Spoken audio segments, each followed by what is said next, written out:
Welcome back to Change of Address, my ongoing project to deliver each president's inaugural address in order leading up to January 20th, 2021. My name is Colin Rafferty, and I am the author of Execute the Office, forthcoming in February from Baobab Press.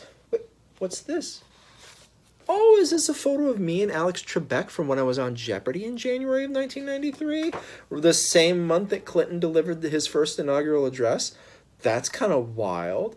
I mean, Clinton, of course, is a perfect president for trivia, right? He's the second youngest man to become to be elected president, right? Teddy Roosevelt's the youngest man to become president. JFK is the youngest man to be elected president. Bill Clinton, second youngest man to be elected president. First president to have an email address. And second president to be impeached. But of course, only impeached one time. Just the one for Clinton, right? As of course, today's news, right? Yet another record broken by our current president. But Al Gore was the Clinton's vice president. Obviously, was the answer to my Final Jeopardy answer. It was the question to my Final Jeopardy answer. I guess the category was in the news. I didn't bet on it because I was convinced it was going to be about like Tajikistan or something.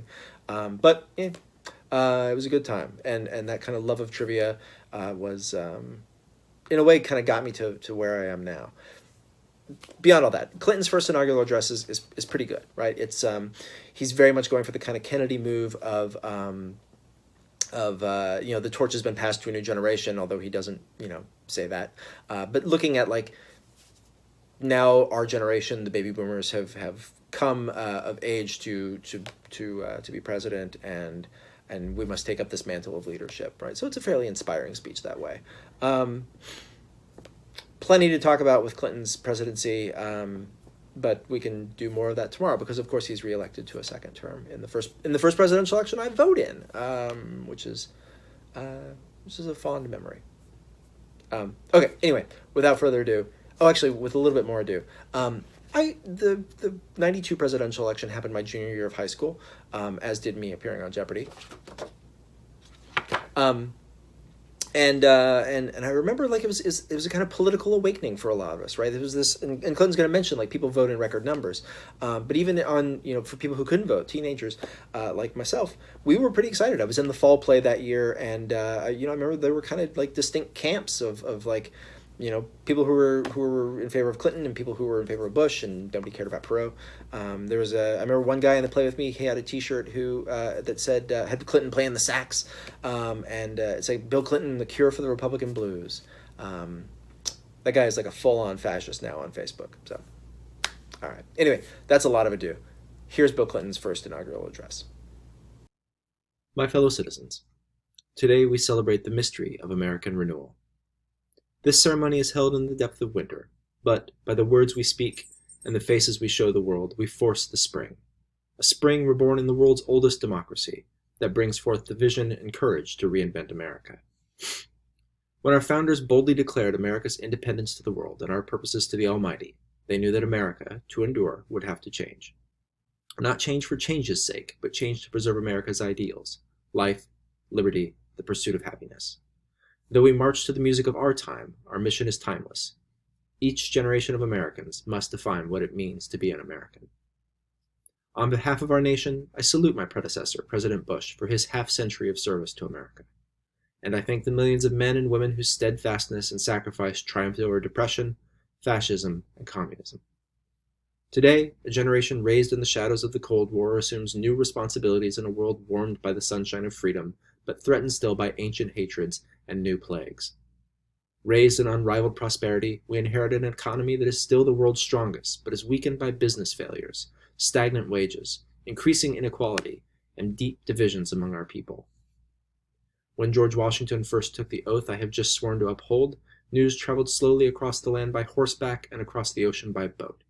Now, the sights and sounds of this ceremony are broadcast instantaneously to billions around the world. Communications and commerce are global. Investment is mobile. Technology is almost magical. And ambition for a better life is now universal. We earn our livelihood in peaceful competition with people all across the earth. Profound and powerful forces are shaking and remaking our world, and the urgent question of our time is whether we can make change our friend and not our enemy. This new world has already enriched the lives of millions of Americans who are able to compete and win in it.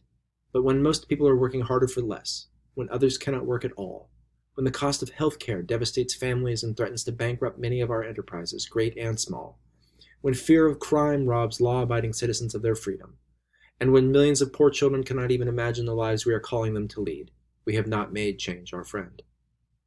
We know we have to face hard truths and take strong steps, but we have not done so. Instead, we have drifted, and that drifting has eroded our resources, fractured our economy, and shaken our confidence. Though our challenges are fearsome, so are our strengths, and Americans have ever been a restless, questing, hopeful people. We must bring to our task today the vision and will of those who came before us.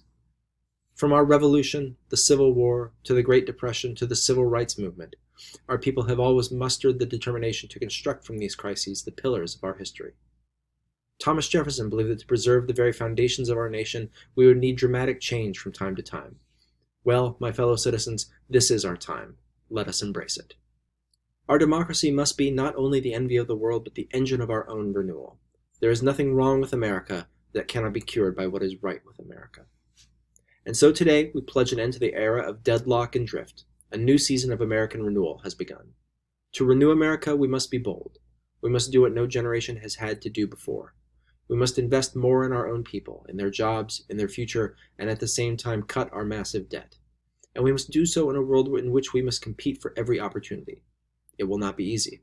It will require sacrifice. But it can be done, and done fairly, not choosing sacrifice for its own sake, but for our own sake. We must provide for our nation the way a family provides for its children. Our founders saw themselves in the light of posterity. We can do no less. Anyone who has ever watched a child's eyes wander into sleep knows what posterity is. Posterity is the world to come, the world for whom we hold our ideals, from whom we have borrowed our planet, and to whom we bear sacred responsibility. We must do what America does best, offer more opportunity to all, and demand responsibility from all. It is time to break the bad habit of expecting something for nothing, from our government or from each other. Let us all take more responsibility, not only for ourselves and our families, but for our communities and our country. To renew America, we must revitalize our democracy. This beautiful capital, like every capital since the dawn of civilization, is often a place of intrigue and calculation. Powerful people maneuver for position and worry endlessly about who is in and who is out, who is up and who is down, forgetting those people whose toil and sweat sends us here and pays our way. Americans deserve better. And in this city today, there are people who want to do better.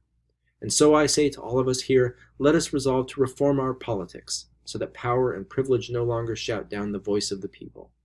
Let us put aside personal advantage so that we can feel the pain and see the promise of America.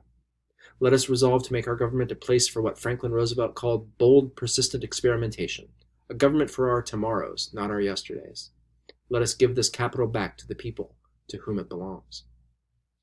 To renew America, we must meet challenges abroad as well as at home.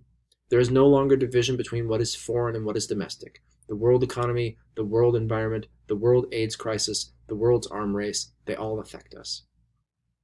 Today, as an old order passes, the new world is more free but less stable. Communism's collapse has called forth old animosities and new dangers. Clearly, America must continue to lead the world we did so much to make. While America rebuilds at home, we will not shrink from the challenges nor fail to seize the opportunities of this new world. Together with our friends and allies, we will work to shape change, lest it engulf us. When our vital interests are challenged, or the will and conscience of the international community is defied, we will act, with peaceful diplomacy whenever possible, with force when necessary. The brave Americans serving our nation today in the Persian Gulf, in Somalia, and wherever else they stand are testament to our resolve. But our greatest strength is the power of our ideas, which are still new in many lands. Across the world we see them embraced, and we rejoice. Our hopes, our hearts, our hands are with those on every continent who are building democracy and freedom. Their cause is America's cause. The American people have summoned the change we celebrate today. You have raised your voices in an unmistakable chorus. You have cast your votes in historic numbers.